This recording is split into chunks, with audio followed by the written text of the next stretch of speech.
head that is supplied with Leica MZ9.5 microscope.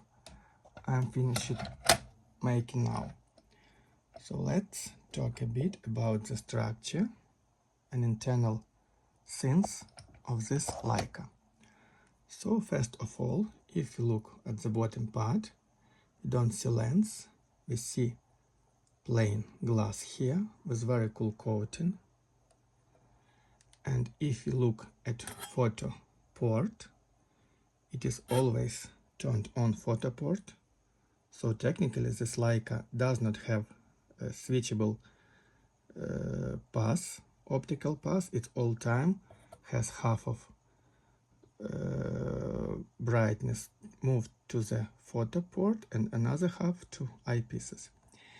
And this head consists of parallel eyepiece tubes. That means if you change interpupil distance, the passes still remain parallel. I have removed one of those tubes here. It was attached that way. So let's see a bit at this prismatic inverting system. It's made with, let me say, technically two prisms, and again, as Leica like to do, it has no coating on side with total internal reflecting, and very cool made coating where it should be. You can see those baffles inside, pretty well built and engineered, and you can see that all those prisms are attached with, let's name it, glue, as it should definitely. So if you want to remove those prisms for a reason, you need to remove glue. Not that easy. All these kinds of photo tubes Leica uses are made with infinity optics. That means that the path that goes from the zoom part is still being set for infinity. So technically, adapter that is installed at the photo tube has to have its own objective, projective lens, it's named that way. So technically, this kind of design keeps most of the quality of initial picture it's made for, and all depends on your adapter lens. What's next have we gotten here? You can see that as usual way those things are changing its distance as they should. In my case I have loosened bolt, so it's not kept tight. So let's look at the bottom a bit more to see how things work. I need to remove this cover, so wait a second.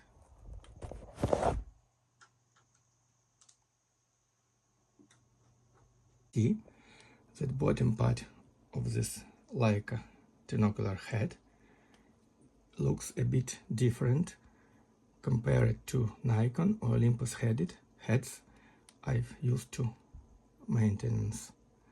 So in our case we have some splitter. Let me unscrew it for a while again. It's made. So technically we have a splitter that splits light path into two directions. One direction that is still looking through the splitter 50%, another 50% goes for both sides with some internal reflection with inclination of 45 degrees. And as usual for Leica, you can see very well made coating on both sides. So what else have we gotten here? In the head we can see some big huge internal objectives with Leica's usual way of alignment for those objectives. Those two bolts for every channel. And by the way, we can see little, how name it, cover that blocks eyepiece path so it lets when camera is working totally remove any light that can get inside through eyepiece path. So it is this little shutter, I don't know how to name this thing, that is very useful when you have a nice camera and stuff like that. And after removing this part, let me remove this last optical unit. Those bolts, we can see these optical objectives here. They're made with very well coated glass. Their barrels are totally made of brass or brass-like material, and this shutter, or how to say, cover, just slides covering eyepiece path to have camera totally unobstructed. So it's our objective part, and here's our last attachment. I have removed one of them. So those two parts just have synchronous rotation, as people who used Soviet MBS microscopes know this kind of connection. So all those parts can be moved synchronously, inwards, outwards. So technically we have very well made, and I need to say some kind of blackening inside as well is made pretty well.